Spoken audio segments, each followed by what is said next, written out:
A los cuatro vientos. Cuatro profesionales de la información analizan, comentan, reflexionan y polemizan sobre los temas más importantes de la vida nacional e internacional. A los cuatro vientos.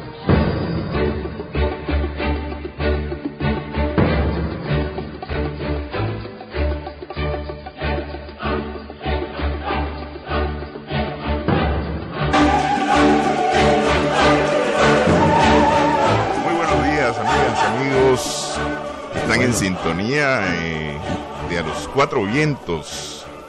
Buenos días, Tirsa María Sáenz, Javier Reyes Alba. Placer, como siempre. William Gris Vivado.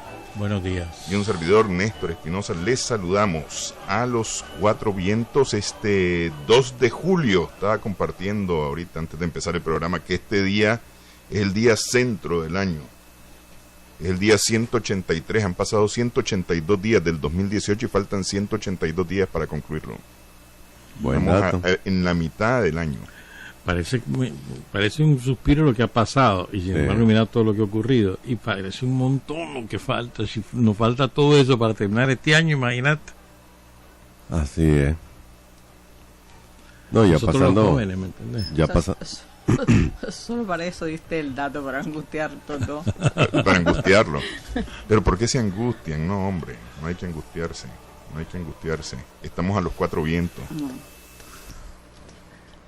Bueno, pues. Buen dato, porque julio es un mes de muchas efemérides. Y ya pasando el 1 de agosto, me estoy adelantando un mes, ¿verdad? Lo que viene es fin de año. Esto va corriendo casi siempre. Septiembre, las fiestas patrias, después noviembre. Y ya está. Y así como se han ido estos últimos, ¿qué? 3 meses. Sí. Me parece que así se nos va a ir el resto del año. ¿Y has visto el Mundial de Fútbol? A propósito de eso, sí vi un meme donde van Cristiano y Messi de espalda en la ¿cómo le llama? La salida de la manga del aeropuerto, donde van juntos ahí. Que fueron los dos mejores. Eso te demuestra que un gran jugador no significa un triunfo, son los equipos. No, definitivamente. Son los equipos y son los equipos que se han venido quedando, los que están más consolidados como equipo, que tienen menos estrellas que brillan solos, ¿no? No, Alemania tenía un montón de estrellas y se quedó. Por eso, pero estrellas que brillan solos. No, acuérdate que fueron campeones mundiales. Y algunos de ellos fueron. No, en balde era de los favoritos. Es decir, los favoritos ya están eliminados, pues solo quedan España. No, y España se fue. Brasil. Queda Francia. Brasil, que hay que ver cómo sale con México, porque este es el mundial de los... Sí. Todo el mundo anda, ¿qué pasó? Pero no me imagino a México sacando a otro grande, pues yo creo que ya tuvo su momento, están felices. No importa si los elimina, ellos van a decir que le ganaron. No, porque su gran desafío es el quinto partido. Sí, lograr pasar. Para ellos es que lo eliminen en cuartos de final, ahí sí, pero que ahorita tienen el desafío de pasar el de hoy. Eso sí suena difícil. No imposible, pero sí suena difícil. Porque después de que Corea le ganó a Alemania, yo creo que su triunfo perdió el 50% de todo lo que tenía, ¿no? Una verdadera decepción, los alemanes. En Alemania, es decir, viendo las imágenes en Alemania de los que estaban siguiendo el juego, después del primer gol, la gente empezó a irse de los lugares en donde estaban viendo los partidos. Estaban como en un claro, gimnasio, porque fue ¿no? en el 90 y algo. Pero además otro gran fracaso de España. Bueno, yo creo que más fracaso es Alemania. Pero España tenía una gran selección también. Pero bueno, vamos a ver. Pero ese Francia es una maravilla, ese Mbappé. Sí. Eso es una maravilla, qué bárbaro. El chavalo tiene 20 años. 19. Y el equipo le ha funcionado también. Quizás solo Mbappé hubiese hecho mucho, pero no lo suficiente para... Porque al final Argentina pues sacó el orgullo, logró hacer hasta 3 goles, pero un Mbappé inspirado hizo la diferencia. Bueno, habrá que ver. Desde el 78 ningún país latinoamericano le gana a Francia. Desde el 78. Le toca a Uruguay este viernes. Parece maldición eso, ¿no? Parece maldición, le toca a Uruguay este viernes. Vamos a ver si los uruguayos logran romper esa mala racha. Tienen un buen equipo también. Sí. Ayer hubo elecciones en México. Antes de eso, sí. Solo una cosita deportiva rápida para marcar la tarjeta. Denis Martínez, ¿verdad? Le empataron ya su Bartolo Colón. Su registro. 245, ¿no? Y seguramente lo va a pasar, ¿verdad? Sí, con una... De 5 partidos más que tire, que gane uno y ya está. Sí.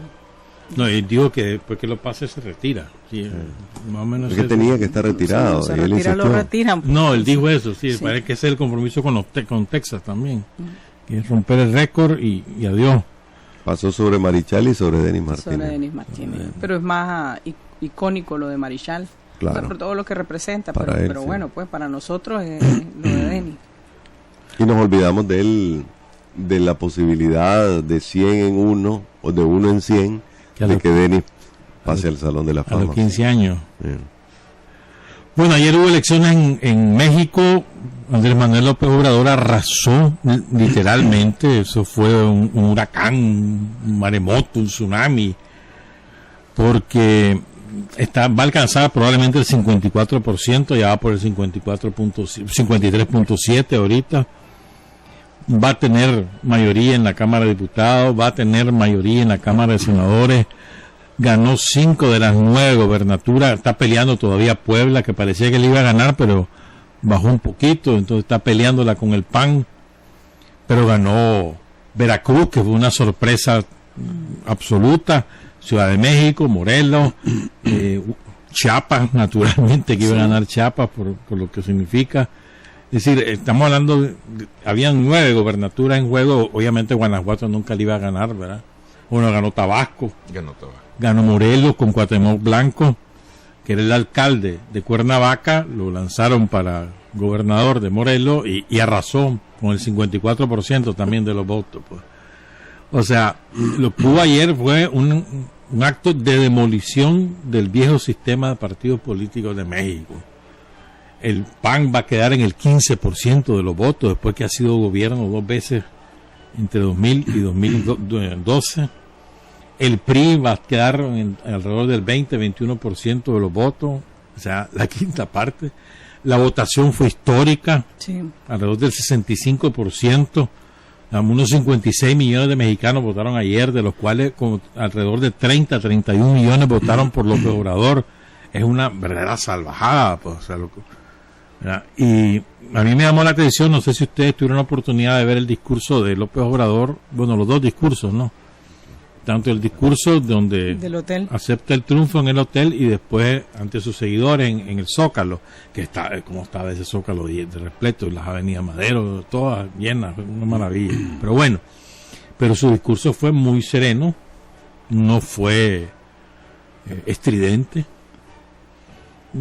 y además me pareció muy preparado, ¿no? Con mensajes muy precisos a distintos segmentos de la sociedad, excepto a la Fuerza Armada, el único que no le dio ningún mensaje, pues.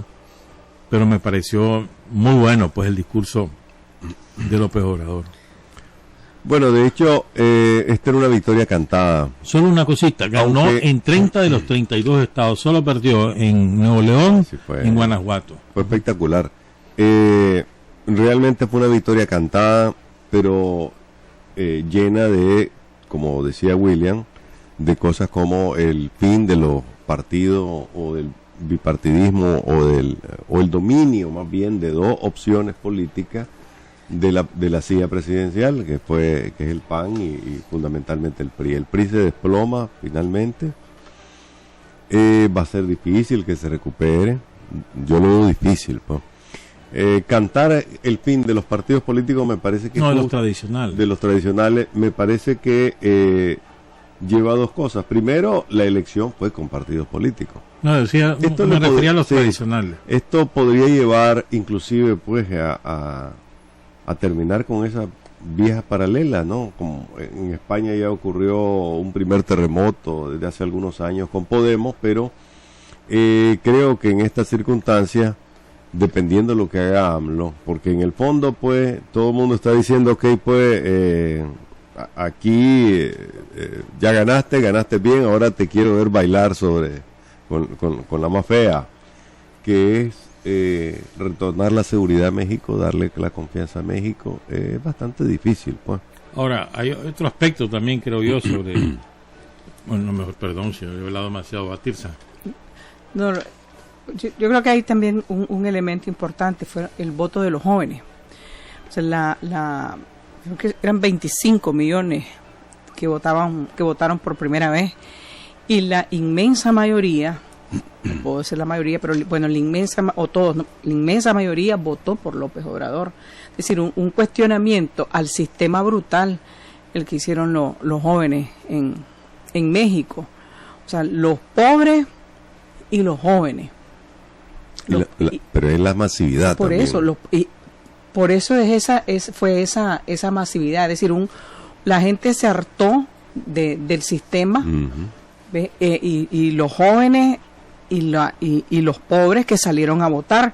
Todo el mundo estaba asustado porque cómo salieron, o sea, las enormes filas impresionantes, y las protestas frente al Instituto Electoral porque hacían falta boletas. Es decir, fue un fenómeno de lo más interesante que lo que te indica es que la gente ya no quería más de lo mismo. Y el reto en 6 años, no sé, pues es mayúsculo, porque estás hablando de pobreza. Desigualdad. O sea, el 50% de los mexicanos son pobres. 50%, 180 millones, no sé de cuánto. 112 millones. Sí, o sea, el 50% de los mexicanos son pobres. Es un país de lo más desigual, creo que son de los más desiguales que hay en América Latina. Pues para quedarme en América Latina, estás hablando del narcotráfico, está vinculado también al tema de la inseguridad. Es decir, en 6 años, ¿qué? Pero interesante lo que él promete, ¿no? Él promete, dice, no voy a aumentar impuestos, voy a reducir el gasto corriente, voy a aumentar la inversión pública. Y el dinero lo voy a sacar porque ya no va a haber corrupción. Dice él, dice López Obrador, eso habrá que ver de aquí a un año, pues hay que medirlo en el tiempo, pues, porque dice... él tiene un plan de 180 días. Y dice que él empieza a trabajar hoy. Sí. ¿Verdad? Ya mañana será una con Peña Nieto, lo que va a hacer los 2 primeros meses y medio va a hacer todos los proyectos que va a poner en ejecución. Y después en los últimos 2 meses y medio, antes de tomar posesión, se va a ir a recorrer México, para ir a agradecer. Parece bonito eso. Yo quería decir 2 aspectos más. Uno, Morena es un partido nuevo, 4 años. Y Morena lo funda Andrés Manuel López Obrador con el ala izquierda del PRD, su antiguo partido, el Partido de la Revolución Democrática, que quedó hecho añicos. Perdió su único bastión, que era la Ciudad de México, con una Claudia, que le ganó casi el 50% de los votos en la Ciudad de México. Pero bueno,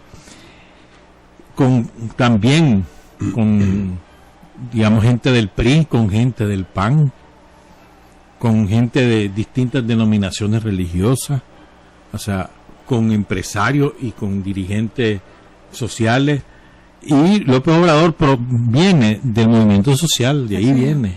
Fue gobernador de Tabasco, de Tabasco pasó a México, fue jefe de gobierno de México y después fue candidato presidencial 3 veces, pues esta es su tercera campaña.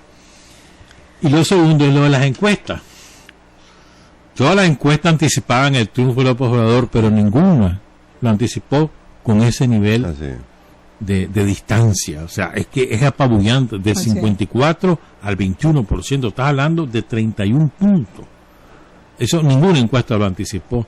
Algunas insinuaban la posibilidad de una mayoría en la Cámara de Diputados, en la Cámara del Senado, pero hasta ahí llegaban. Y sobre esto mismo, los grandes derrotados son ¿cómo te dijera yo? La comentarocracia, los comentaristas políticos que a eso se dedican, a estar comentando, son una especie de jueces, y toditos hablando chanchadales, ¿verdad?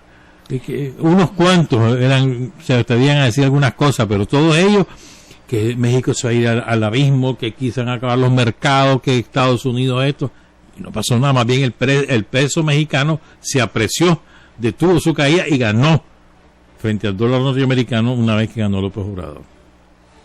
Justamente esa es una de las cosas. López Obrador, después de los debates presidenciales, que perdió los debates presidenciales, porque nadie votó por él. No. Los debates presidenciales los perdió. No, las encuestas no dijeron eso. No, una cosa es lo que decían las encuestas. Por eso tu percepción es que los perdió, pero las encuestas dijeron que no. Porque efectivamente en las encuestas nunca llegó a bajar. No, las encuestas sobre los debates. No perdió López Obrador. Solo el primero lo perdió, los otros dos lo ganó. Bueno. Pero con todo y todo, es decir, el tema de los debates, el tema de la campaña sucia, la campaña de noticias falsas, especialmente sobre López Obrador, porque para todos los candidatos hubo campaña de noticias falsas, pero especialmente se dedicaron sobre López Obrador, la publicación de encuestas falsas, incluso creo que al New York Times le adjudicaron una encuesta que nunca había hecho el New York Times, en la que ganaba Anaya. Ese fue invento de JJ Rendón. Sí, es decir, una campaña, además de la campaña del miedo, que yo la comparo a la campaña del miedo aquí en Nicaragua contra el Frente Sandinista, en los 90 y en los 2000. Si gana el Frente, vienen las expropiaciones, la economía se va a la porra, regresa a la guerra. Y entonces, en el caso de López Obrador... Y fallaron. Totalmente fallaron. Estamos en guerra. Todavía no. Y la economía está en el suelo, ¿verdad? Sí, pero ya vamos a llegar a eso. En el caso de López Obrador, hasta Rusia estaba metida en el Venezuela. Y Venezuela, porque este era igual o peor que Hugo Chávez. Que Maduro. Vamos a hacer Venezuela, dice uno, compren zapatos porque ahora ya no van a ver. Que hubo una guerra sucia tremenda. Y pese a todo, con más de la mitad de los votos, es decir, con el 54%. Pero además siempre fue despreciado, porque lo veían como un loco populista. No sé, pues con algunas diferencias, pero me parece que es como el mismo fenómeno de ¿cómo se llama? De Lula. ¿Verdad? El populista, el sindicalista, el no sé qué cosa, en una sociedad clase media, con una serie de valores medio trastocados ahí, pero, o sea, y con el discurso del tema de los pobres, el tema de los indígenas, el tema de la corrupción, entonces siempre fue visto como eso, como un loco en sus discursos y todo eso, y también medio despreciado por las élites. Sí. Por las élites. Porque tiene una credenciales impecables como gobernador de Morelos, de Tabasco, y como gobernador de la por eso te digo, por la élite. Por eso hago énfasis por la élite, los grandes medios de comunicación, los ricos, toda esa gente, porque que a fin de cuentas es lo que forma parte de ese sistema. Yo creo que para cerrar lo de México, pues, pero una de las promesas claves de López Obrador, para mí la más importante, él dijo, por el bien de todos, primero los pobres. Sí. Eso resume mi pensamiento político. Y dentro de su discurso dijo, y especialmente los indígenas. Bueno, si López Obrador de verdad no convierte en prioridad a los pueblos indígenas, no, en mi opinión, será una estafa. Porque son los pueblos indígenas, las inmensas mayorías marginadas desde todo el punto de vista, desde económico, social, político, de todo punto de vista. Y si López Obrador no atiende esa realidad, para mí sería un fracaso. 2 de julio lo dijiste. ¿Sí? Bueno, vamos a estarlo observando. ¿Sabes por qué? Porque efectivamente López Obrador tiene mucho de populista. Eso estemos claros, ¿verdad? Es populista en muchos aspectos. ¿Y qué? Pero si fue gobernador y no pasó nada. No, eso es otra cosa. Ahora le va a tocar bailar con la los fea. desafíos, 3 desafíos que son enormes: la pobreza, la seguridad. Solo ahí ya tenés suficiente. Y después mantener a México. La corrupción. La corrupción es el tercero, y después poner a México de nuevo. No, y lo otro es como Estados Unidos. Bueno, pues a eso iba, ¿verdad? O sea, los desafíos son enormes, y no porque no tenga capacidad para hacerlo, sino porque se va a encontrar con un sistema que va a ser plomo en los pies para su avance, ¿verdad? Entonces el populismo te puede ayudar en muchas cosas, sobre todo en campaña electoral, pero a la hora de ver qué puedes hacer y qué no puedes hacer, es cuando vos vas a ver la casta de lo que está hecho, pues. Y yo veo difícil cambiar al Estado mexicano, algo que deberíamos nosotros empezar a trabajar desde ahora, sobre todo en materia de inseguridad y desigualdad. Enorme, pues yo lo veo como un desafío más allá de un hombre, más allá de una voluntad, más allá de lo que se expresó ayer en México. Esa masividad, lo que le dijo fue al viejo sistema, por ponerle una fecha, ¿no? Ustedes no son lo que necesitamos o lo que queremos, necesitamos a otros, ¿no? Más que lo que dijo él, es lo que dijo la gente. Sí, exacto. Sí, es lo que habló bastante ayer el mexicano, sí, sin decir una palabra, sí, en cómo lo hizo. Hablaron los jóvenes, hablaron los pobres. Estamos hartos de ustedes. Aún así, este es un país dividido. Pero incluso en las entrevistas que presentaron varios medios, incluyendo Televisa y CNN, la gente lo que decía es que estaba votando por un cambio. Así. Por un cambio en México, que esperaban un gobierno que hiciera por México. Es decir, quejándose total y absolutamente de todos los gobiernos anteriores. Podía ser que los entrevistados hubieran votado por la alianza del PRI, por la alianza del PAN, tal vez, pero estaban pensando en cambios para México, que me parece a mí que mucha falta hacen, porque este México de hoy no es el México de hace 30 años, total y absolutamente es otro México. Ahora, hoy se reúne, dijo ayer, con organismos de derechos humanos, Naciones Unidas, también con las Naciones Unidas, no sé quiénes otros, pero para ver el tema, empezar a trabajar el tema de la seguridad. Sí, de derechos humanos y seguridad. En derechos humanos y seguridad, que eso es imagínate, es un tema pendiente y además brutal también en el caso de México, la cantidad de desaparecidos, torturados, todo lo que ya sabemos. El otro tema antes de entrar a Nicaragua, pero es que son cosas que no podemos dejar de hablar, es el tema de la barbarie que está cometiendo el régimen norteamericano de Donald Trump contra los inmigrantes. Yo no sé si han visto ustedes las imágenes, sí, que son dramáticas, como los niños y las niñas pegan auténtico alarido cuando son separados de sus madres y de sus padres, los encierran en jaulas, literalmente, o sea, no es un eufemismo, son jaulas, son auténticos campos de concentración. Y aunque vino Trump y firmó una derogación de eso y que no se iban a separar y que había que mantenerlos unidos a padres e hijos, la verdad es que hay un juez de California que frenó esa política de inmigración de Trump, y hay una trampa. Con esto quiero cerrar la introducción, que ocurrió el viernes. Trump le dice, pues el abogado de Trump le dice al juez: sí, no hay problema, vamos a mantener unida a la familia con sus niños el tiempo que dure el proceso de deportación. Yo va a acatar Trump, pero hay una trampa. Como hay muy pocos jueces de inmigración, los juicios para deportar o no a los inmigrantes tardan hasta 3 años. Sí. Te van a pasar en las cárceles 3 años las familias con sus niños. 3 años. O sea, es una barbaridad, pues. O sea, y ayer hubo movilizaciones en todo Estados Unidos, ayer y antier, pues, precisamente contra esta política de Trump. Las movilizaciones ayer fueron impresionantes en todos los Estados Unidos y sobre todo en la zona de California, pero fue nacional. Yo vi en CNN un mapa donde ubicaron todas las manifestaciones y prácticamente todos los Estados Unidos se miraban marcados. Ahora, esta ha sido una derrota espectacular para Trump, ni siquiera su mujer lo apoyó. Fue una de las que se pronunció, por lo menos previamente, aunque fueran unos días antes, en contra de eso. La hija de Trump también se pronunció, pero cuando ya la decisión estaba tomada, nadie lo respaldó.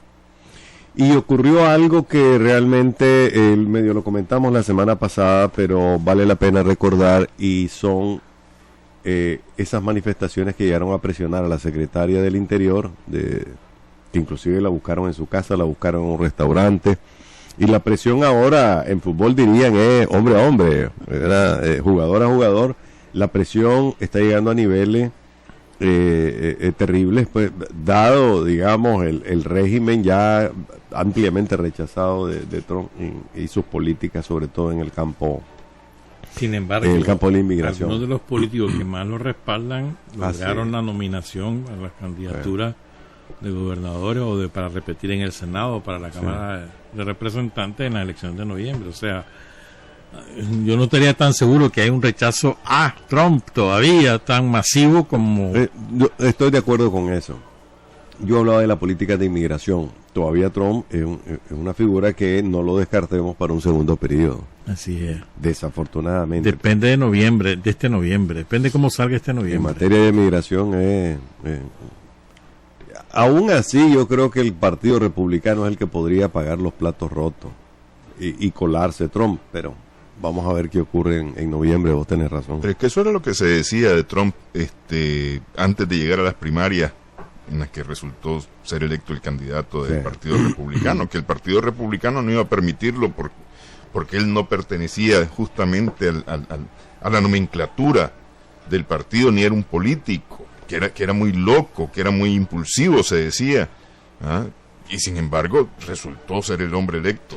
Una segunda vuelta no es descartable, una segunda periodo, lanzarse para un segundo periodo no es descartable, sobre todo pensando en que a su público, a sus electores, él les ha venido cumpliendo todo lo que ha venido o todo lo que había prometido. Incluyendo el tema migratorio, aunque se le ha ido la mano, ¿no? Sí, pero para su público, para sus votantes, así eso es ideal. Lo que pasa es que nosotros no lo vemos de esa manera. Sí.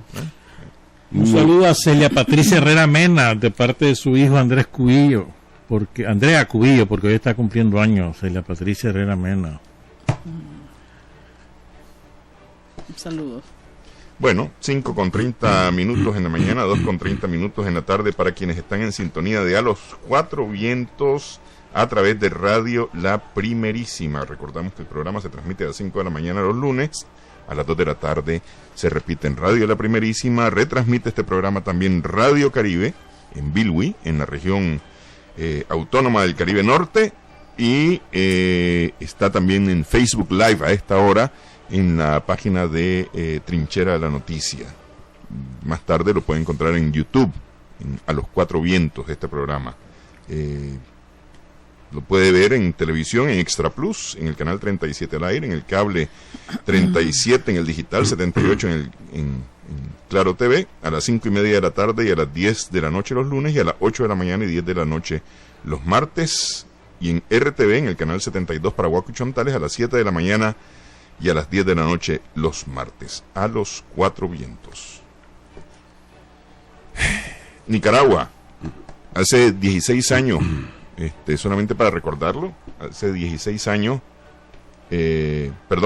hace 12 años, en el 2006, a la edad de 66 años, murió Herty Levites Rodríguez, que fue alcalde de Managua, fue miembro del gobierno sandinista en la década de los 80, y en ese momento él corría como candidato a la presidencia por el Movimiento Renovador Sandinista.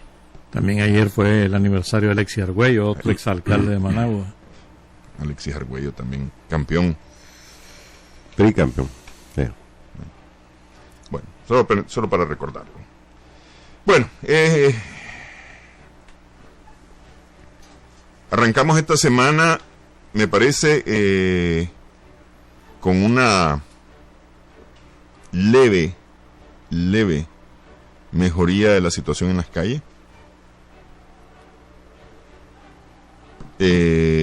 Con la presencia ya de la segunda misión de la Comisión Interamericana de Derechos Humanos, que aterrizó en Managua este domingo, que está además acompañada ya por el mecanismo de seguimiento para Nicaragua y por el Grupo Internacional de Expertos Independientes, que son dos entidades de la Comisión Interamericana de Derechos Humanos. o a partir de las recomendaciones de la Comisión Interamericana de Derechos Humanos en su primera visita, para el acompañamiento del diálogo nacional. Arrancamos esta semana también con un encuentro ocurrido el sábado en el Vaticano entre el presidente de la Conferencia Episcopal de Nicaragua, que es que preside además la Comisión de Mediación y Testigo del Diálogo Nacional, el cardenal Leopoldo Brene, y el arzobispo de Matagalpa, Monseñor Rolando Álvarez, que se reunieron con el Papa Francisco para exponerle la situación de Nicaragua, o por lo menos lo que ellos tenían a bien decirle sobre la situación de Nicaragua. Esto motivó, supongo yo, el domingo en el Ángelus, que el Papa dirigiera unas palabras para Nicaragua, apoyando, o más bien dando ánimos para el diálogo en Nicaragua como vía de solución para el problema en el país, para la crisis en el país. Más o menos eso es como estamos arrancando la semana. Coincidentes el sábado, luego de haber concluido la llamada Marcha de las Flores, y el domingo, que hubo un incidente también en una caravana que recorría Managua. Yo creo que también deberíamos de incluir en eso, me parece a mí, pues las declaraciones de Monseñor Bosco Viva, se las dio a Alan Teffel, director de Radio El Pensamiento, pues, y me parece que a mí me sorprendieron esas declaraciones, pues. Recupera un precepto, no sé cómo llamarlo. Los católicos me pueden ayudar, ustedes dos que son católicos, de la Iglesia Católica, que es el perdón, y habla mucho de eso, reconciliación, perdón y demás. Y dice, aquí no hay buenos ni malos, ¿verdad? Lo dice en otras palabras, pero más o menos por ahí, pues. Me llamó la atención esa entrevista que le ofreció a Alan Teffel, muy buena entrevista, por cierto. Un saludo a Alan, tu hermano, ¿no? Mi hermanito. Hermano de Javier. Hermano mayor. Director de Radio El Pensamiento. Y lo otro que quisiera mencionar también es el acuerdo que firmaron la policía y 9 agrupaciones juveniles de Monimbó, 10 agrupaciones juveniles de Monimbó entre la policía. Y creo que estaba el alcalde también, Orlando Noguera, de Masaya. Me parece son dos eventos del fin de semana que son relevantes. Bueno, a todos nuestros impacientes que nos siguen a través de las redes sociales, insultos incluidos, ya le estamos entrando al asunto. Es que había mucha impaciencia, pues la gente no quería que habláramos de temas internacionales, sino que le entráramos al asunto. Saludos a Finlandia, Alemania y Japón. Tenemos 3 reportes ahí. Colombia también no es. México. Bueno, yo no veo que la cosa haya mejorado en nada. Está para peor, ¿verdad? Esta fue la semana pasada, una semana en donde el tema económico salió a flote, en donde la miseria siguió saliendo de los barrios para tomarse propiedades, en donde una manifestación convocada para recordar a los niños que han muerto, creo que son 6 u 8, entre 15 y 16 años, más un niño tierno, un niño de 14 meses, más 2 que fueron baleados la semana pasada en un parque. Terminó bañada terminó en sangre bañada, con una persona fallecida, 18 heridos. Le sumamos los incidentes de Sébaco, otro muerto y otros heridos. Es decir, yo no veo que la situación esté mejorando, pues para nada, pues yo la veo empeorando, en la medida en que hay un balazo. Ayer la ciudad de Managua fue un escenario, fue un polígono de tiro. Hubo tiroteos en muchos lugares de Managua. En Tipitapa hubo una captura masiva de cipotes, porque vi un par de videos, sobre todo uno de ellos donde se ve muy claramente en donde estos parapoliciales, ex policía y miembros del Frente Sandinista Armado, llegaron a sacar de sus casas a muchachitos de 14, 15, 16, 17 años y se los llevaban. Es decir, estamos viviendo no un estado de excepción, sino un estado realmente policiaco, en donde cualquiera dotado de cierta autoridad se da el lujo de ir a sacar a alguien de sus casas en domingo sin una orden judicial y llevarlo preso, en donde las manifestaciones son bañadas de sangre. Por eso te decía que no veo mejoría. Nos estamos acomodando a algunas situaciones, pero esto no está mejorando, esto está empeorando, y lo peor de todo, la cifra de muertos sigue subiendo, la cifra de heridos sigue subiendo, y no hay un correctivo, ni político, ni judicial, para resolver este asunto. Es decir, yo no veo todavía un policía sentado en el banquillo respondiendo por la muerte de civiles. Sí estoy viendo a dirigentes del M-19 de Matagalpa que ya lo llevaron al banquillo y los enjuician un domingo y los enjuician violándole todos sus derechos humanos. Esto está para peor. Yo no lo veo mejorando realmente. ¿Y doña Tirsa? ¿Qué? Dele. No, ni ahí. Estaba esperando que usted hablara. Yo puedo seguir si quieren, pero sería un monólogo, ¿verdad?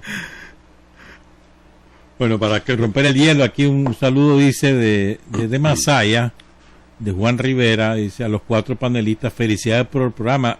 Sería una dicha que todos los nicaragüenses pudiéramos debatir de esa manera las diferencias políticas y no con enfrentamientos callejeros y destrucción. Definitivamente. Yo sigo insistiendo y sigo en mi monólogo, ¿verdad? Mientras usted calienta los motores. Yo solo estaba haciendo, Bueno. Espérate, te voy a decir, el sábado, Javier, terminó la marcha sin ningún incidente. Concluyó, cerraron transmisión los canales de televisión, excepto uno que siguió, parece que conocía lo que iba a ocurrir, siguió sobre la Jean Paul Jenny con rumbo hacia Lunán, y había una radio que también parecía que sabía lo que iba a ocurrir, que transmite en vivo y dice: aquí va el pueblo a recuperar la propiedad que le robaron a don Piero Cohen. ¿Verdad? Y lo dice en vivo. Y son ellos los que se introducen a ese predio, un grupo de encapuchados, armados, y así ingresan, y luego desde ahí les responden igual. Y después se mira, hay otro video donde encapuchados y no encapuchados se introducen a un predio que hay una construcción donde hay unos vigilantes de una empresa de vigilancia a los que intentan persuadir de que les entreguen por las buenas las armas. Los vigilantes se niegan. Hay uno que le dice: va pues, digan que fueron secuestrados, si quieren nos amarramos. Y como los vigilantes no ceden, les ponen una pistola en la cabeza a uno de ellos y les quitan sus fusiles. Y esos mismos personajes después aparecen ingresando en una camioneta a la UNAM Managua. Esos videos están ahí. Mira, yo hablé con gente que estuvo en la marcha y inmediatamente, ¿qué fue lo que pasó? ¿Qué viste? Y lo digo así porque además hay gente que está ahí con que su planteamiento es legítimo, pues, es decir, está molesta, está contra el gobierno, no quiere ver al presidente Ortega. Eso es muy legítimo, es su derecho y a nadie se lo puede quitar. Pero sí le pregunté: contame exactamente qué fue lo que pasó ahí. Entonces me dice, creo que se los mandé. A la marcha no le dispararon, no fue a la marcha. Fue un grupo de gente que se desprendió, que es la segunda vez que ocurre, que se desprendió y se fueron a la propiedad esta que estaba tomada, la propiedad de Piero Cohen. Yo creo que Piero Cohen apostó a eso. Piero Cohen no es, o sea, todos sabemos quién es Piero Cohen. Delincuente. ¿Verdad? Todos sabemos quién es Piero Cohen, que fueron capaces de asesinar en su propia casa a su primo y que bajo el resguardo del gobierno salieron en helicóptero a Guatemala y el primo muerto y enterrado y se acabó. O lo que nos hacen con Western Union todos los días del mundo. Pero terminó la historia, cómo es que se va del país y quién fue el que lo saca. A ver, Javier, ¿y qué es lo que acaba de decir? No dije que fue con ayuda del gobierno. Eso es lo que, yo estoy diciendo clara la cosa. Yo no las escondo. Ayuda. Ahí salió. Se llama complicidad. Ok, con la complicidad del gobierno, ¿verdad? y después la patética misa que parecía una escena del Padrino en la iglesia de Santa Ana en Chinandega, que fue una cosa espantosa. Esos son los Cohen. Hipócritas. ¿Verdad? O sea, y él apostó a eso, a sacar a los tomatierras, que aquí hemos dicho, y lo dijimos el lunes pasado, las tomas de tierra van a generar un grave conflicto que va a terminar muy mal, como que ha sido históricamente. Siempre terminan con heridos, siempre terminan con muertos. Y quienes han ido a desalojarlos siempre es la policía. En este caso fueron matones de Piero Cohen, con gente que está ahí también armada, que no deberían de estar. Primero no deberían de estar. Y a mí lo que me preocupa también en el caso, entonces no fue a la manifestación, claro, no lo van a decir, tampoco lo va a decir la CIDH, con todo y que estaban ahí, no van a decir cómo ocurrieron las cosas, no van a condenar a este maleante que es Piero Cohen, que mandó gente armada a desalojar a los tomatierras, que también algunos estaban armados, no sé cuántos, ¿verdad? Pero que atentaron contra la vida y la seguridad de un montón de gente que iba ahí, con su derecho legítimo de protestar y de marchar, lo que sea. Pero una cosa que a mí me preocupa es lo que se está convirtiendo también la UNAM. En la UNAM hay parqueadas varias camionetas. Incluso una de la embajada norteamericana. En la UNAM ya están. La UNAM se puede convertir, si no es que ya se convirtió, en lo que pasó con la UPOLI, que después no lo pudieron controlar, que después se les salió totalmente de las manos, que no son solamente estudiantes, y ahí hay otras cosas que nos debería de preocupar a todos, porque tiene que ver también con un tema de seguridad. Ahí vive un montón de gente en los alrededores de la UNAM. Ya hay centros de niños que ya reanudan sus clases hoy, y yo te digo, a mí me preocuparía mandar un hijo a un kinder, a un preescolar que quede cerca del UNAM. Pero bueno, pues yo creo que ese hecho del sábado fue un hecho criminal. Haber aprovechado una movilización para ir a desalojar tomatierras que estaban armados, y los a desalojar gente armada, y a ver lo que pasó. Antes que hable Javier, solo un dato que lo pasa un oyente.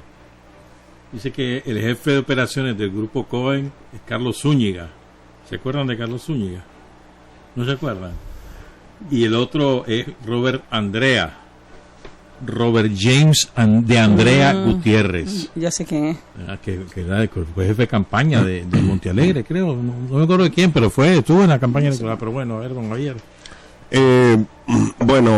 Comprar la tesis que acaba de exponer Tirsa realmente haría falta de conocer un poco más. Ella está hablando de una tesis en la cual Piero Cohen envía, así es, ¿verdad?, armado a desalojar, aprovecha la marcha, envía armados para desalojar a los que tienen ocupada su tierra, y ahí se arma, ¿no? Mira el video de Alfredo Gutiérrez. Eso dice Radio Corporación. Mira el video de Alfredo Gutiérrez, te lo voy a mandar. El tema no es si Piero Cohen aprovechó o no esta situación. El tema es que no hay una movilización popular en la que no salga un muerto. ¿Y quién está disparando contra las personas? Ya sabemos, es la policía y son estos grupos paramilitares. Ahí no hubo policía, Javier, estás mintiendo.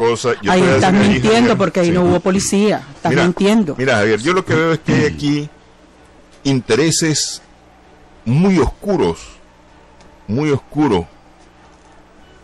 queriendo derramar sangre, y no queriendo, derramando sangre en este país por el gusto y el placer.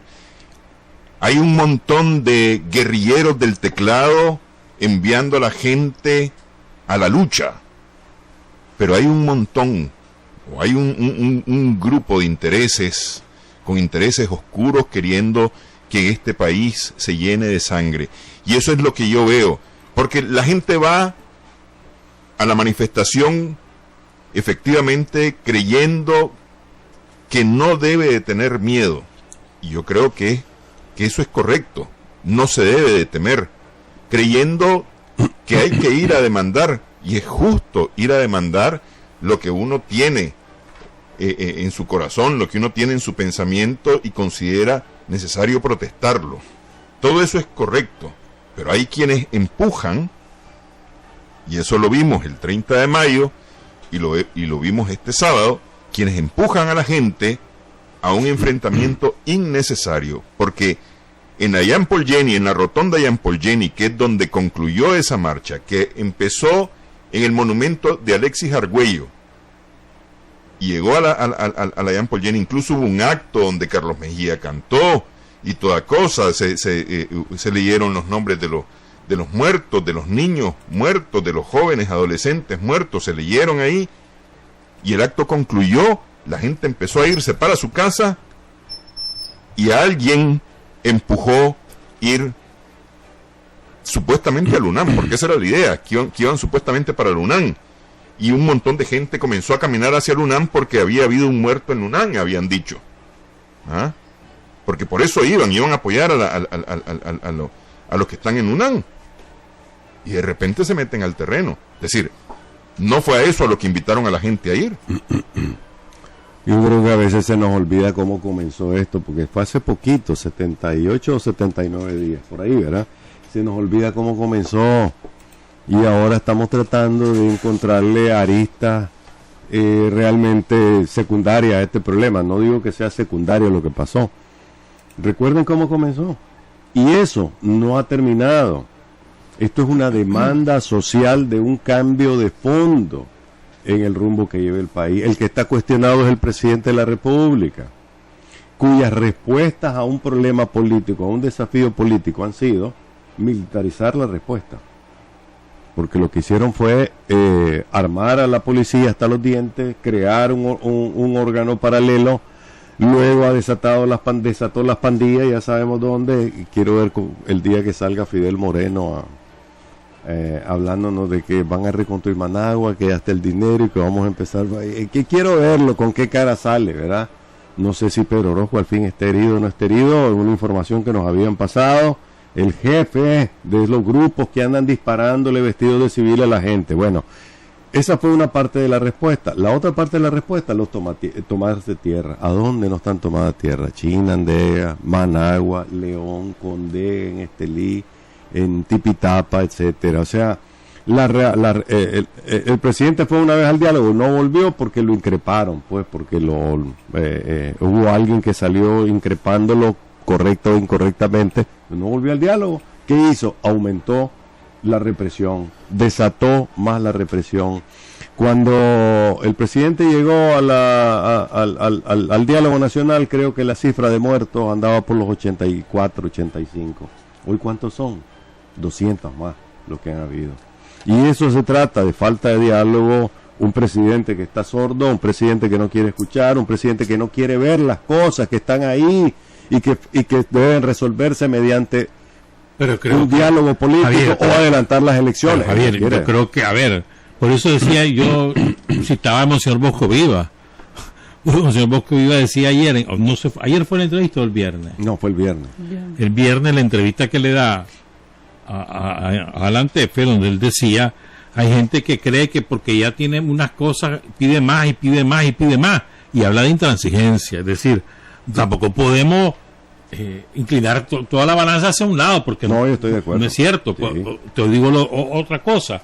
Ayer lo que ocurrió, el sábado lo que ocurrió en Sébaco. En Sébaco se llega a desalojar un tranque y lo que se encuentra es un arsenal de guerra. Ahí están las armas decomisadas. O lo que ocurre en Diriamba y Jinotepe. Ahí tenés a 205 furgoneros con sus respectivos furgones estacionados desde hace 5 semanas, ¿verdad? Y les dicen, lo que los tienen ahí retenidos, les dicen, ustedes se pueden ir, pero los furgones se quedan. ¿En qué cabeza cabe? ¿Verdad? Es decir, y eso, si eso no es violencia, ¿qué es? ¿Verdad? Y hay armado, en Jinotepe hay armado, y los hemos visto en Diriamba, en Nagarote. Nagarote agarraron un lote de armas, detuvieron a un coronel retirado del ejército. En Diriamba detuvieron a un comisionado retirado de la policía. En Río Blanco sabemos que ahí hay otro coronel retirado del ejército dirigiendo ese tranque, y hay bastante armas. Es decir, estamos hablando que también hay que poner en balance las cosas. Pues efectivamente, la principal responsabilidad ha sido del presidente Ortega, que no supo enfrentar adecuadamente la situación en los primeros días.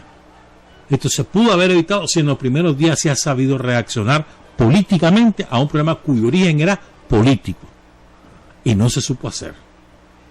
Yo creo que en eso falló claramente el presidente Ortega. Su reacción ha sido tardía, inexistente en algunos momentos, insuficiente en otros momentos, y creo que esa es una responsabilidad que lo hemos dicho muchas veces, y no hay manera de que encontremos que el presidente Ortega dice, esta es mi iniciativa política para sacar esto adelante. No la vemos.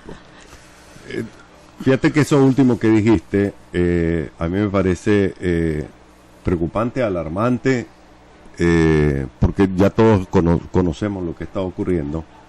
El involucramiento de altos cargos o altos jefes ya retirado en esta lucha. O sea, efectivamente en Masaya hay un ex coronel sería involucrado en este asunto. En Nagarote hay dos, hay un capitán y un coronel, los hermanos Brenes. En Diriamba otro excomisionado involucrado, lo echaron preso. Que a Juan Andino lo habían corrido la policía por ladrón. No sé, pues, pero eso está bajada de Sonrosa por ladrón. La pregunta es, ¿por qué se involucran en todo esto exmilitares, muchos de ellos con una foja de servicio impecable, como el coronel Núñez Sevilla de Nagarote, fundador del ejército, guerrillero, que salió con decoraciones al momento de su retiro? ¿Por qué se involucran? ¿Será porque se cansaron de ver cómo mataban a los muchachos y dijo, hasta aquí, pues, ya me harté, me voy a involucrar? ¿O porque querían cobrar en el tranque? Porque ese ha sido el discurso oficial. No, lo que hay son bandas de delincuentes. Te recuerdo, Javier, que el coronel de Sevilla fue capturado horas después que asesinaron a una oficial de la policía en Nagarote. O sea que no fue con piedra ni con onda. Tratar de decir que los capturados pues han sido tratados dentro de un sistema judicial normal y en donde aquí está, por favor, ¿verdad? Estamos viendo una situación de excepción por la vía de hecho y no por la vía de declararse. Yo lo que quiero decir en el fondo es que, y retomo en base a lo que planteaba, que no podemos seguir diciendo que aquí estamos recuperando nada, ni normalidad, ni tranquilidad, ni nada por el estilo. Si el informe de FUNIDE es cierto, lo que ahí sacan como proyección, aquí hay 231,000 personas que están en el desempleo a partir del 18 de abril. Y hay por eso, pues, es cierto, insisto, si hay 135,000 que regresaron a la pobreza, si es que no estaban ya. El gobierno dice que la proyección de crecimiento es del 1,5% para este año, muy optimista. Yo diría que ni a cero, pues, o sea, va a ser menos 1, porque todos vemos qué es lo que está ocurriendo, ¿no? Entonces que hagan algo, porque efectivamente lo que hemos visto es una posición de fuerza y el dame más y el no avanzar y el dame más y el no avanzar. No, si lo único que le están pidiendo es que decida no, lo que le están pidiendo es que se va. No, espérate, déjame hablar que hoy ya hablaste. Lo que le están pidiendo es andate. Eso es lo que está pidiendo, andate. Varias veces se los han dicho. Se los dijo, creo que fue Brenes. Todo tiene que ser dentro del marco de la Constitución. No podemos, si se ha cuestionado, ¿verdad?, al gobierno que ha violado la Constitución, que ha hecho lo que ha querido, que la ha acomodado a su conveniencia, nosotros no podemos hacer eso, aquí no se puede hacer eso, en este espacio no se va a hacer una cosa así, dijo. Pero de ahí no se ha pasado, es decir, renunciar, no se puede avanzar si no renuncias, no se puede. Hay una posición también de fuerza, Javier. Eso evolucionó. Eso no ha evolucionado, Javier. ¿Cómo no? Eso no ha evolucionado, Javier. Eso no ha evolucionado. La conferencia episcopal cambió el renuncia ya por el decida, responda a la pregunta. Eso lo cambió la conferencia episcopal, sí. Pero los que están sentados por parte de la alianza continúan, por lo menos cuando hay cámara en los plenarios, sí, continúan diciendo aquí la mesa de negociación es para la rendición. Y eso es lo que han frente dicho, a todas las para la rendición. Es decir, aquí no vamos a discutir adelanto de elecciones ni nada. Es para la rendición.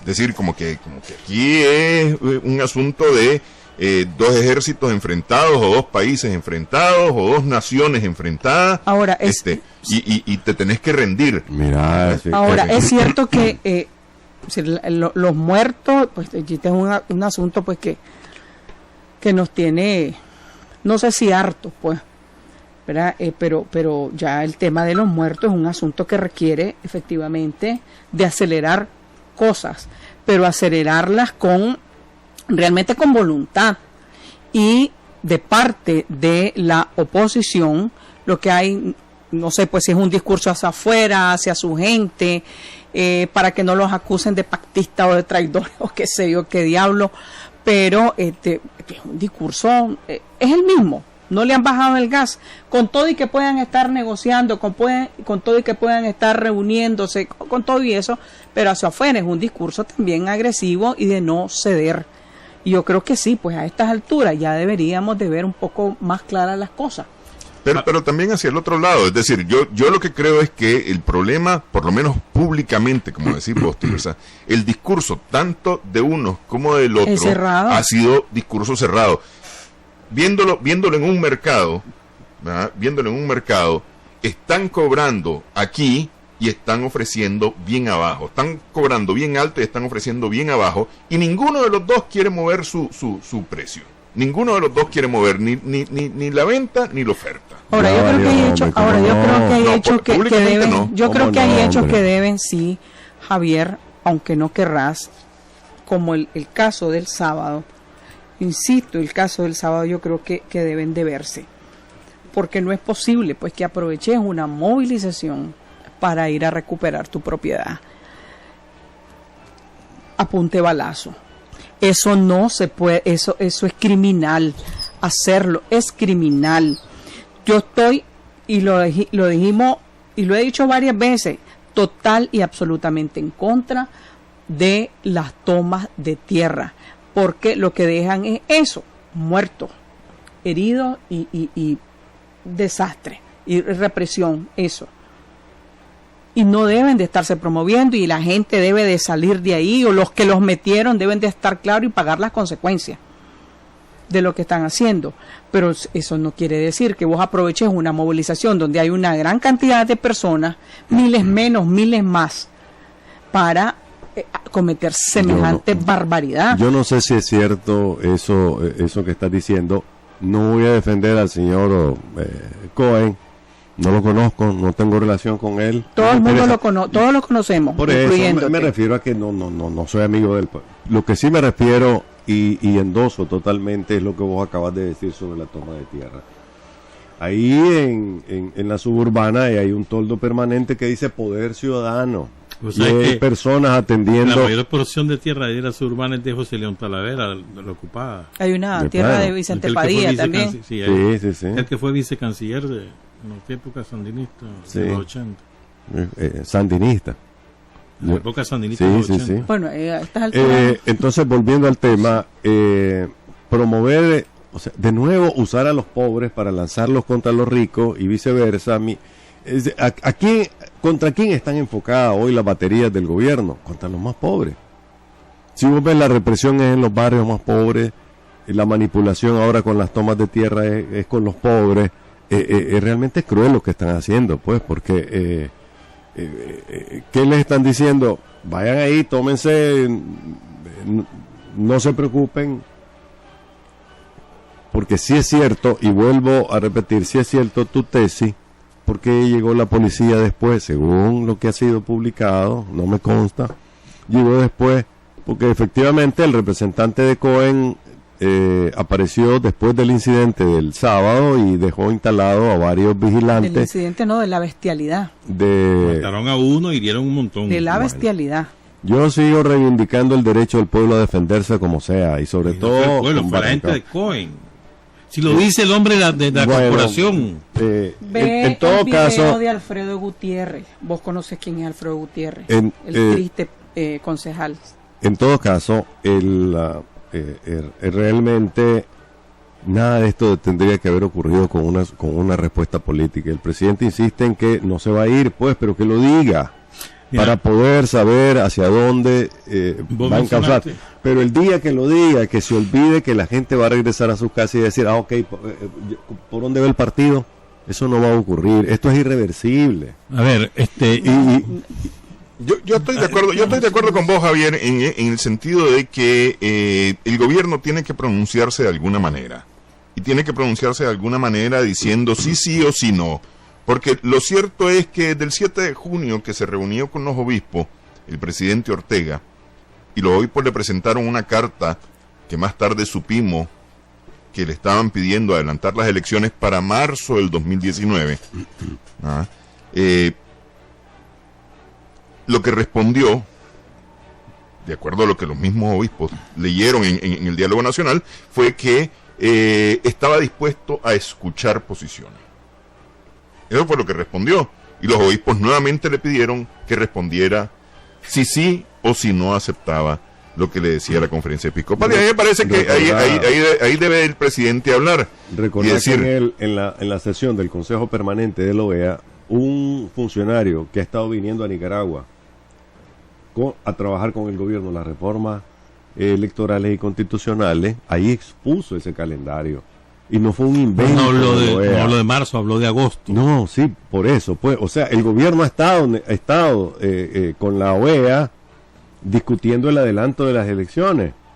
Y hasta un calendario había que se han alterado las fechas probablemente. Así que eso no lo inventó la conferencia episcopal. Es el gobierno el que lo hizo en el marco. No, sí lo inventó la conferencia en el calendario.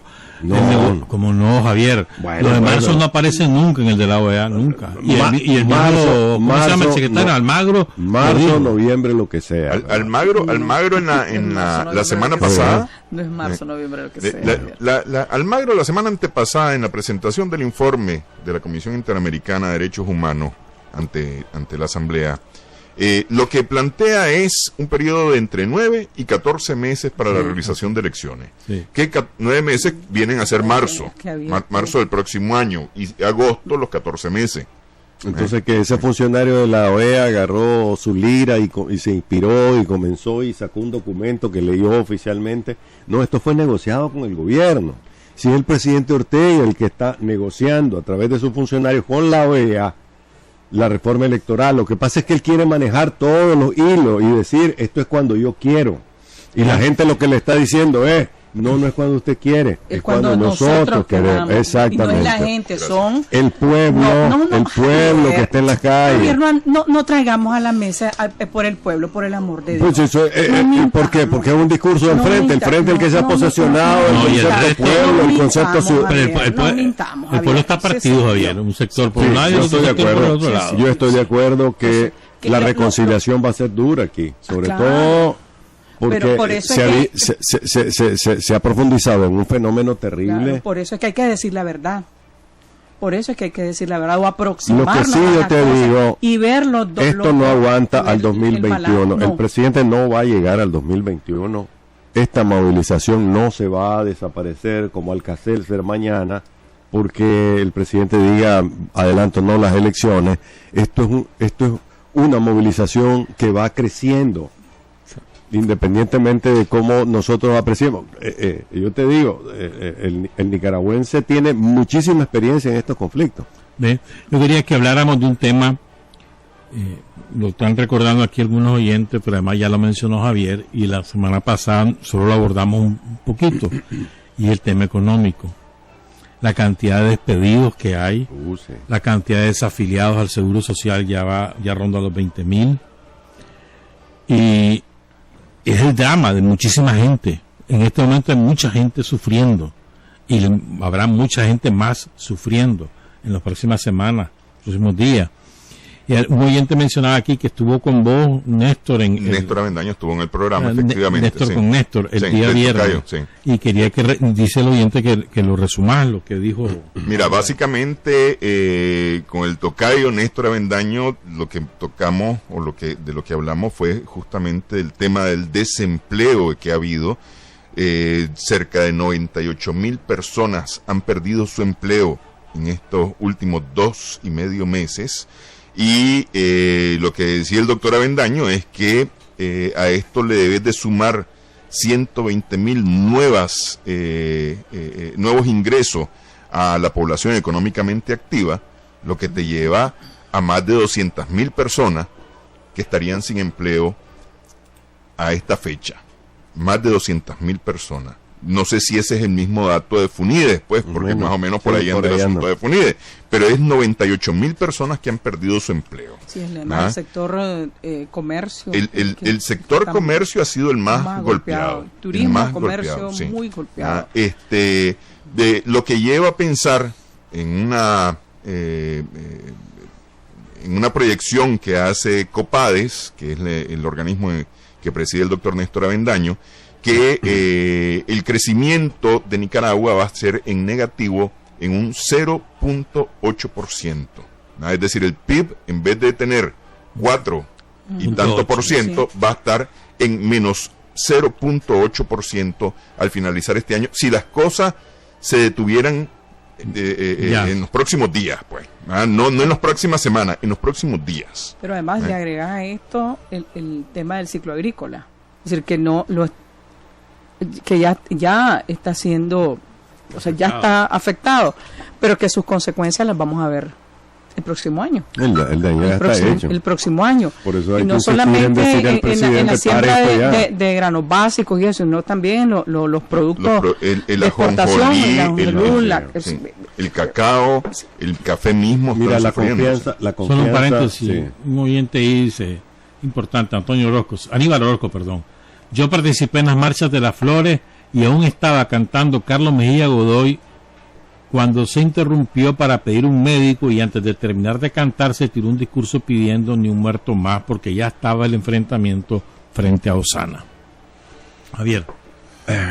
Sí, bueno, volviendo al tema económico, el daño ya está hecho y esto va a ser para años de recuperación. O sea, la economía acaba de pegar un batacazo. Si eso no es otro argumento fuerte para buscarle una solución política al problema, no sé. Dice Michael Healy que no importa, sí, la economía. Bueno, Michael Healy, ya hemos expresado lo que pensamos aquí de Michael Healy. Mentiroso. Esto va a tener mucho efecto. O sea, vamos a pasar años tratando de recuperar eso, sobre todo la confianza, ¿no? Volver la confianza en el sector turístico, volver la confianza en el inversionista. El hombre que tenés una opinión terrible sobre él, Piero Cohen, ha metido mucho dinero en este país. Yo el narcotráfico probablemente. No sé, pues, pero probablemente él ya no. Mauricio Zacarías, que vos lo conoces también, sí, ¿verdad? De referencia, le tomaron una finca.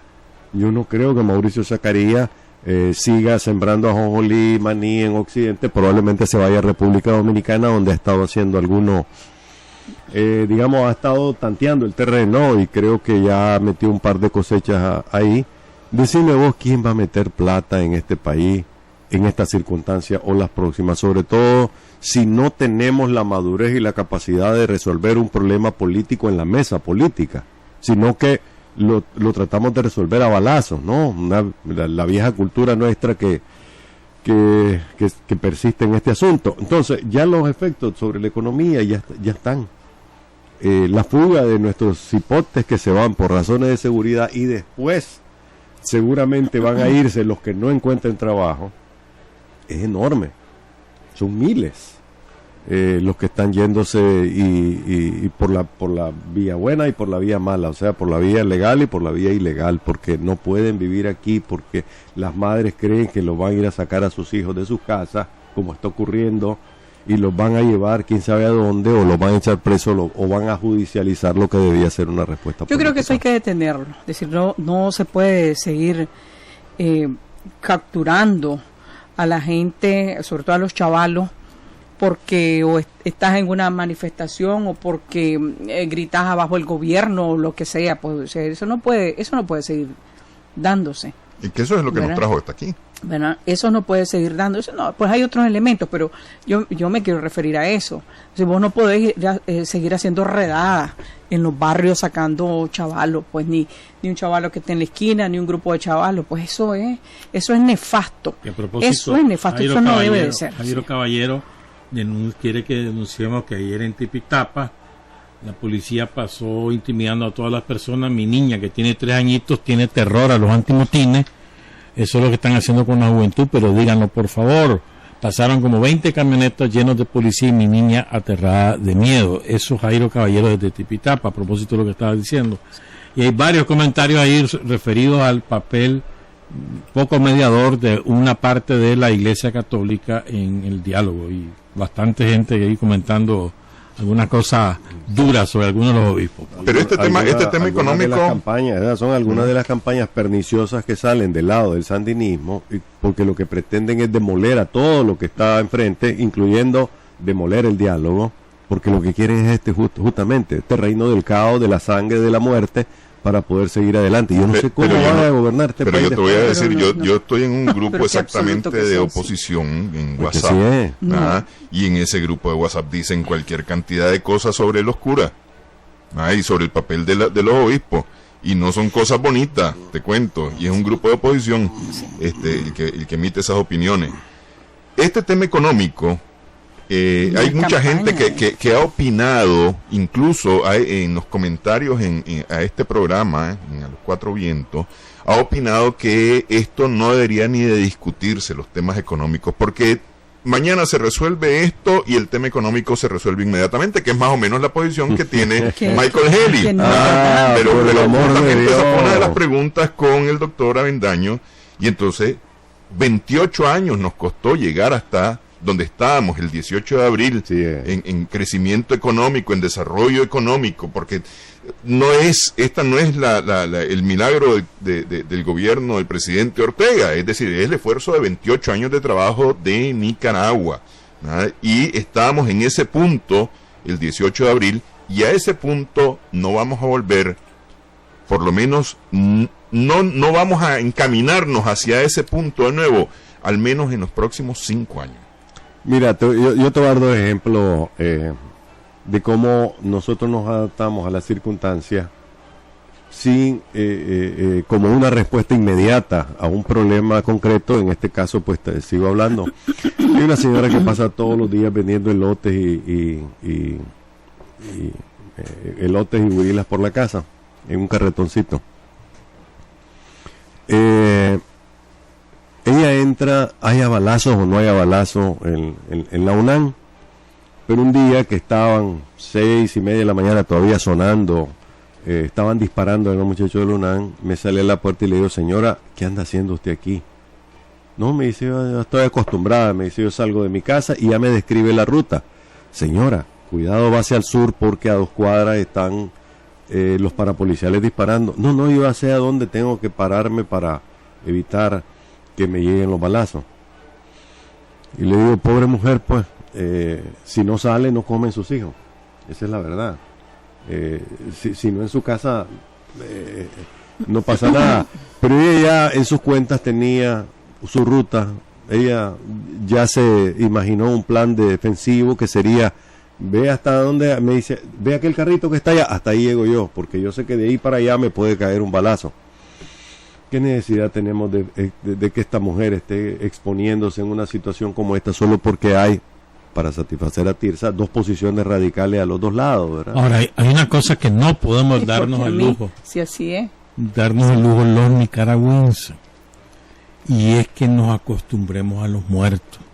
Así es. Así como esta señora se acostumbró a los balazos, no puede ser que nos acostumbremos ni a los balazos, ni mucho menos a los muertos y a los heridos.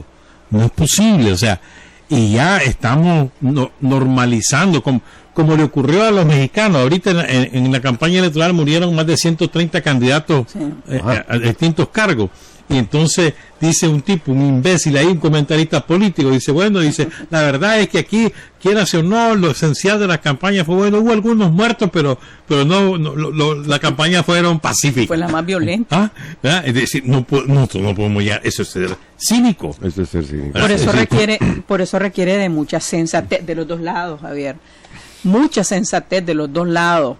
Mucha sensatez de lo porque una cosa que he sostenido, aquí nadie puede declararse ganador. nadie puede decir vamos ganando, como dicen algunos, ni los otros, vamos ganando, vamos recuperando, porque aquí no hay ganadores, todos estamos perdiendo. Primero, los muertos. Segundo, la crisis.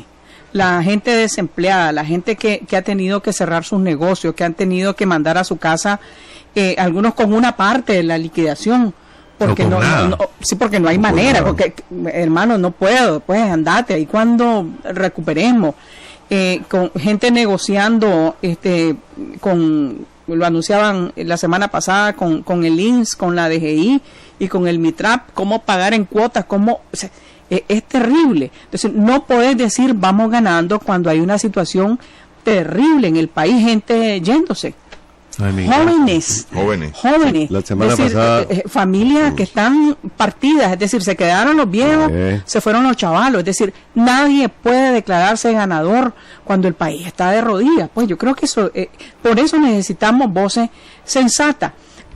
Yo no soy nada religiosa, pues ni nada de eso, ni vos sabés, yo guardo mucha distancia con los obispos y toda esa cosa, ¿verdad? No me quedé con esa cara, pero a mí me parece muy acertada la posición de el obispo, ¿cómo se llama? El de León, Bosco Vivas, el mismo cardenal Brenes, pero Vivas también. Es decir, necesitamos ahorita, Javier, y todos, pues necesitamos voces sensatas que vayan, que trabajen en una salida a esta situación que ya nos tiene, ya el país lo tiene, estamos a punto de cerrar la puerta y que nos vamos todos. Pues ahí está la solución es adelantar las elecciones y que el pueblo decida si quiere que el presidente Ortega siga o no siga. Mira, te voy a dar otro ejemplo. Un paréntesis, una conocida mutua. Nos manda saludos, excelente programa, Dorothy Whitaker, en Bluefields. ¿Cómo están las cosas por Bluefields, Dorothy? No, para nada. La semana pasada vi en Twitter una fotografía que publicó entiendo que una muchacha, en donde estaba un grupo de personas sentadas en unas sillitas o en piedras o en el suelo en la entrada de auxilio judicial. Ese que ven ahí a la izquierda dice, es mi tío abuelo, sería en este caso, creo, o su tío. Un hermano de Doris Tijerino, no recuerdo el nombre, si es Ramón o algo así. Un hermano de Doris Tijerino dice, mi tío o mi abuelo, algo puso de eso, peleó 2 o 3 veces con el Frente Sandinista, es de los que lo acompañó y luchó a trabajar. Hoy está aquí sentado en la puerta de auxilio judicial, preguntando por su nieto, nadie le dice, nadie le da razón de él, dice que no se va a mover hasta que no le entreguen a su nieto. Mira todo el daño que ha hecho el mantenerse en una posición radical, dar una respuesta militaroide a lo que requería una audiencia política. Es decir, y como eso hay docenas, no me atrevo a decir cientos o miles de personas que fueron sandinistas o son sandinistas, cuyos nietos, hijos están presos hoy y que te aseguro están demandando no que el presidente se quede, sino que le entreguen a sus hijos, porque prácticamente como en los años 80 y aún en los 70, lo primero que están desarticulando y metiendo en un conflicto son a las familias, pues. Javier, son las 6:21, las 3:21 de la tarde, y hay una cosa que vos me mandaste saludos de alguien y que nos ibas a contar aquí. ¿De alguien de apellido Avilés? Sí, bueno, hay un tema antes de irme que yo quería abordar, porque realmente creo que lo saltamos nosotros. Hace unos días leí una declaración de Mónica Baltodano sobre el papel del ejército. Y creo que lo mencionamos nosotros, pero no nos detuvimos a entrarle al fondo de un tema de cuál es el papel del ejército en estas circunstancias. Realmente nosotros yo soy de los que piensa que el ejército no debe involucrarse. No es que hay que amarrarle las manos, es que sencillamente si alguna institución debe permanecer incólume en sus cuarteles, y todo esto debe ser el ejército. Sí. Cualquier tentación, sea de un lado o del otro, porque lo que Mónica dijo es totalmente antidemocrático. Ejército, anda a darle un golpe al presidente, anda a quitarlo. ¿Te Y eso es antidemocrático de una persona que está pidiendo un país más democrático, ¿verdad? Yo entiendo que el ejército de Nicaragua, no solo por razones legales, jurídicas, que hoy son mucho más claras que lo eran a principios de los años 90, debe tener debe jugar un papel, digamos en este caso, si no constructivo, por lo menos no meterse en este asunto, no involucrarla, porque ya está demolida la policía. Esta policía habrá que hacerla de nuevo. Y no creo que los actuales jefes policiales tengan la capacidad de hacerlo. La destruyeron. Y claro, obviamente la responsabilidad vuelve a caer sobre lo que el presidente decidió que era una respuesta a un desafío del pueblo en las calles, y lo que hizo fue mandar a la policía a armarla y darle una patente de corso para que hiciera lo que ya sabemos que ha hecho. En todo caso, a mí me parece que el papel del ejército debe ser mantenerse hoy en día fuera de cualquier conflicto, que sea de orden político o inclusive pues de orden político y que ha tenido una expresión de violencia también. No puede ni debe. Porque las leyes se lo prohíben, pero además yo creo que sería la primera vez en la historia de vida independiente de Nicaragua que un ejército le dice al presidente: nosotros nos vamos a mantener por la línea de la patria y no por la línea de defender a un gobernante o un partido político. La Guardia Nacional se debió a Somoza hasta el último día. El ejército sandinista se debió a la revolución hasta que finalmente ocurrió las elecciones de 1990 y todavía un tiempo más. Por la falta de claridad, el ejército siguió asumiendo papeles policiales como la que ocurrió después de los terremotitos que hubo tras la elección de 1990. Pero yo creo que aquí no solo la policía ha sido demolida, Javier, también ha sido demolida la confianza en los partidos políticos, por ejemplo. De acuerdo. Es decir, aquí ha sido demolida la confianza en toda una generación de dirigentes de todos los signos políticos. Aquí ha sido demolida también la confianza con el vecino, hermano. El sistema. ¿Ya? Y es muy triste, algo que lo tocamos ya en dos ocasiones anteriores, pero a mí me parece que es bueno insistir. Es muy triste lo que pasa en las familias y en los barrios. O sea, en las familias que se pelean por estos asuntos, pues. Y hay unos que se erigen en jueces de otros.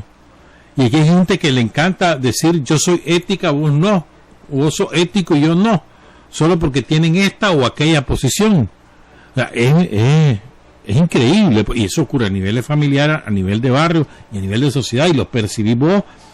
Por ejemplo, aquí hay una chorrera de mensajes de WhatsApp.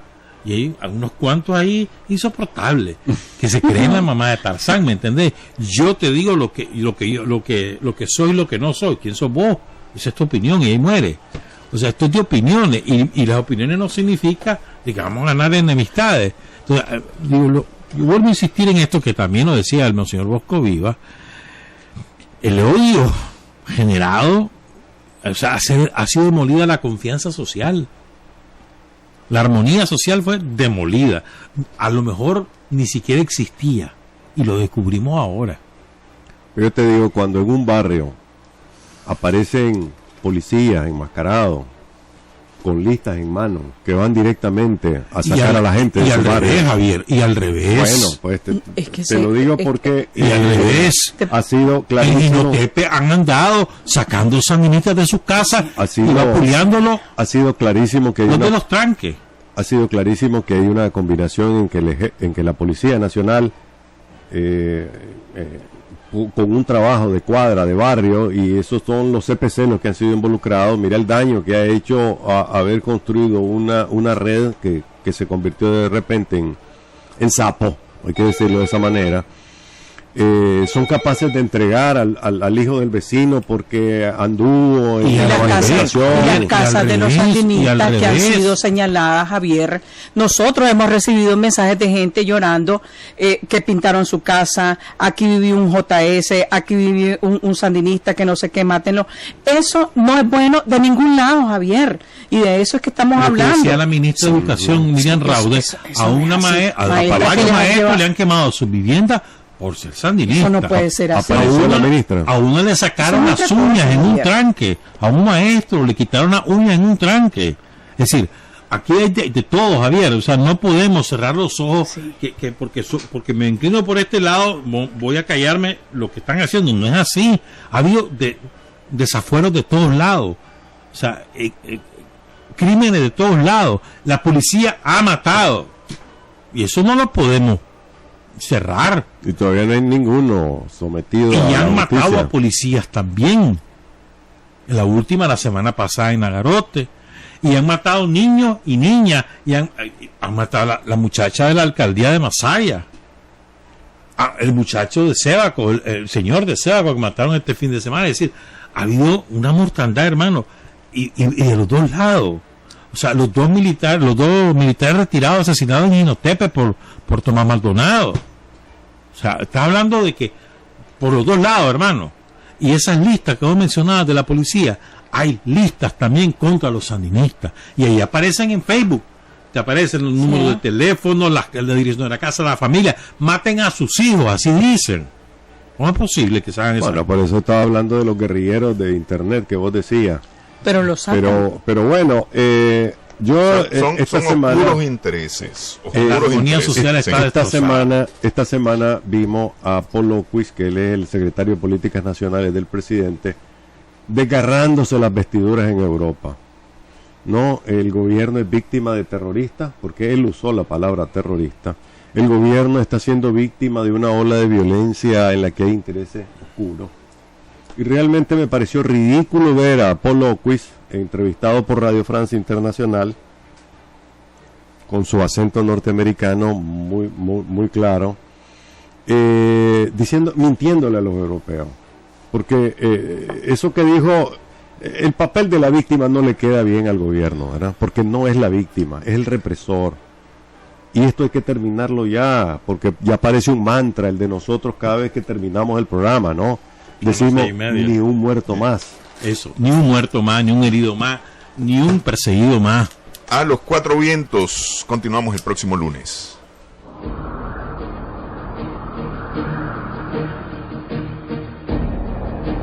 A los cuatro vientos. Cuatro profesionales de la información analizan, comentan, reflexionan y polemizan sobre los temas más importantes de la vida nacional e internacional. A los cuatro vientos.